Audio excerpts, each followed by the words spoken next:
Vamos meter o louco e vamos liberar a cloroquina como tratamento para todo mundo, sem comprovação e sem evidência científica nenhuma.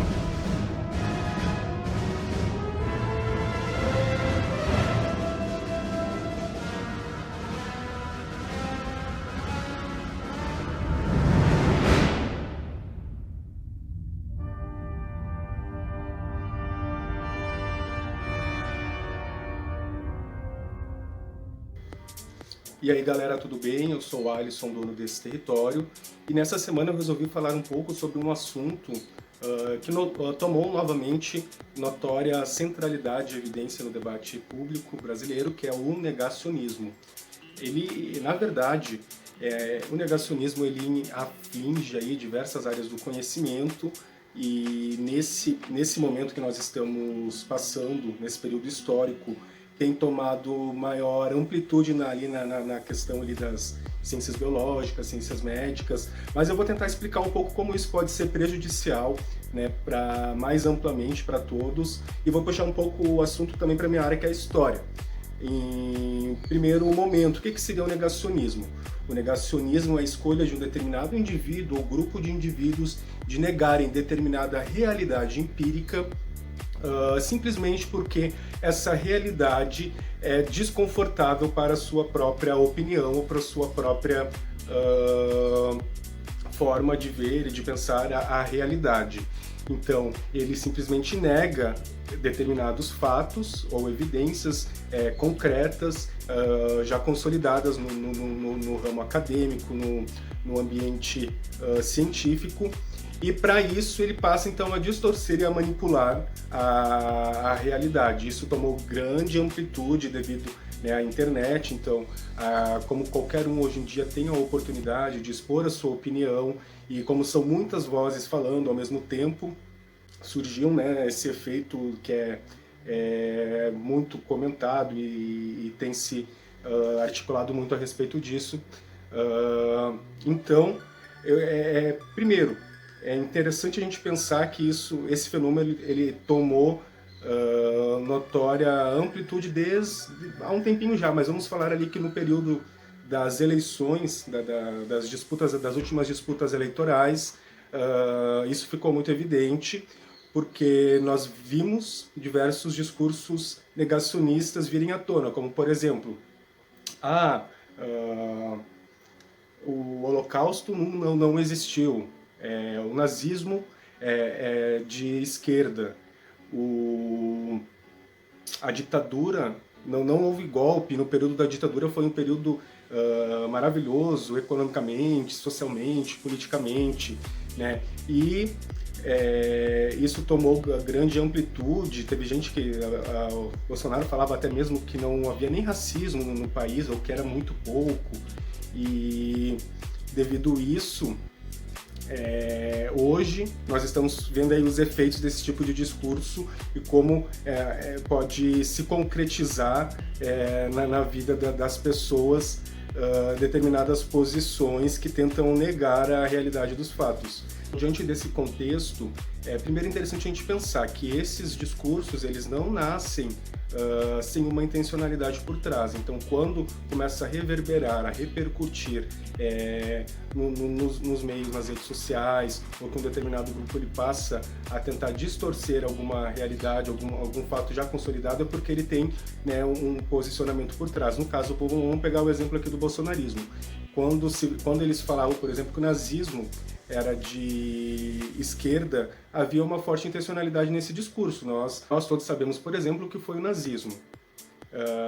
Nesse contexto, também entendemos que é um regime político ao qual ninguém gostaria que se repetisse na Terra.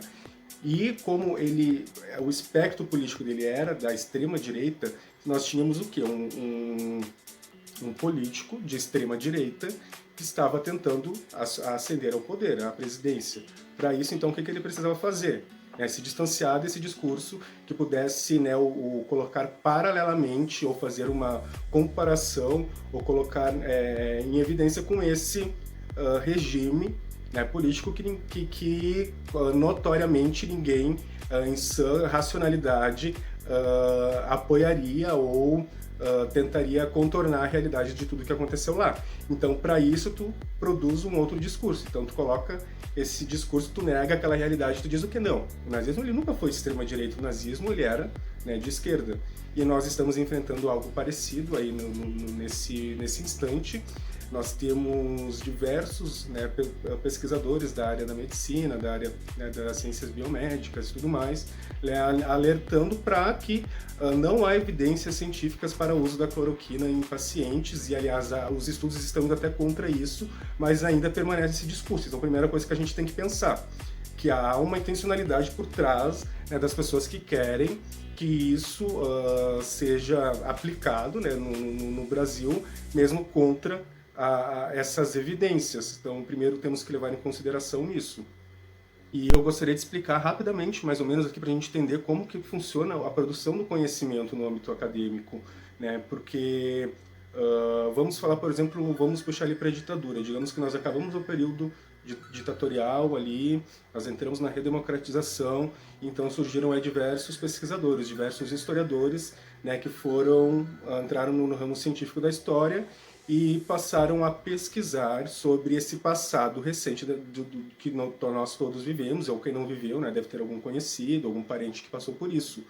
Então, primeiramente, ele vai através de fontes, ele vai visitar arquivos, ele vai vai ler a respeito de tudo que foi publicado na imprensa, ele vai montar um objetivo de pesquisa, o porquê que aquela pesquisa é importante, ele vai ler alguns conhecimentos que já foram produzidos a respeito daquilo, ele vai ter acesso a documentos do governo para poder comprovar ou para poder criar uma narrativa sobre aquela realidade, ele vai entrevistar pessoas que viveram naquela época, que passaram por situações de diversas opiniões, de diversos posicionamentos políticos, e isso é só um pouco do trabalho. Eu tenho um amigo que ele estuda até hoje a ditadura militar, ele tem diversos livros publicados na área, e ele está sempre viajando no Brasil, ele está sempre investigando isso, daí ele encontra lá uma pessoa que tem alguma informação legal para passar para ele, e ele vai indo, entendeu? E esse processo todo, ele demora no mínimo 4 anos. Ao findar esses 4 anos,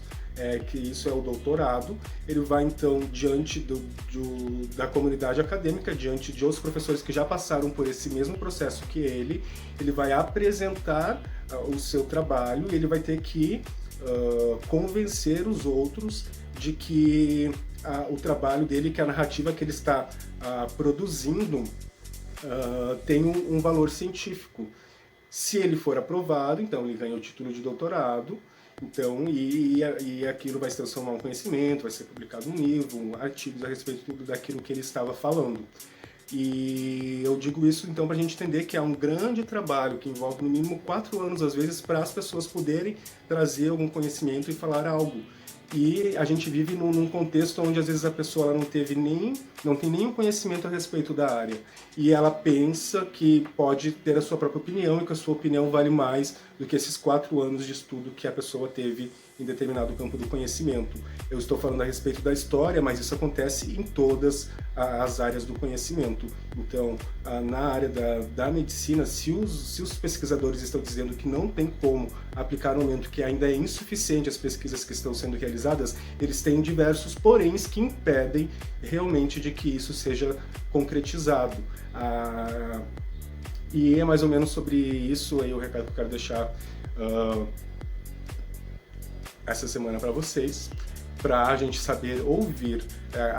Eu sempre gosto de falar muito o seguinte, que a inteligência ela não reside no conhecer. No mundo que nós vivemos hoje, a gente tem muito acesso, aliás, a gente tem informação demais.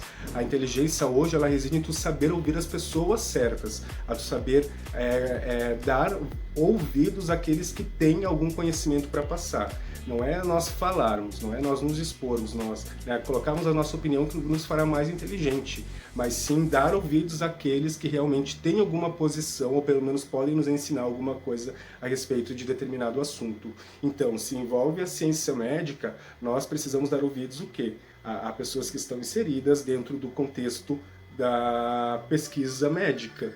Né? Não, mas fulana tal lá, médica falou isso.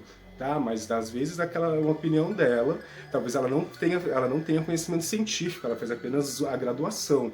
ela tem o conhecimento médico que ela teve durante a graduação, ela não é uma cientista da área médica. Então, se lá na televisão, na mídia, no meio de comunicação, está perpassando, está repassando uma mensagem de alguém que tem conhecimento sobre essa área, então vamos dar crédito a esta pessoa, tá certo? Eu desejo aí uma ótima semana para todos, um grande abraço.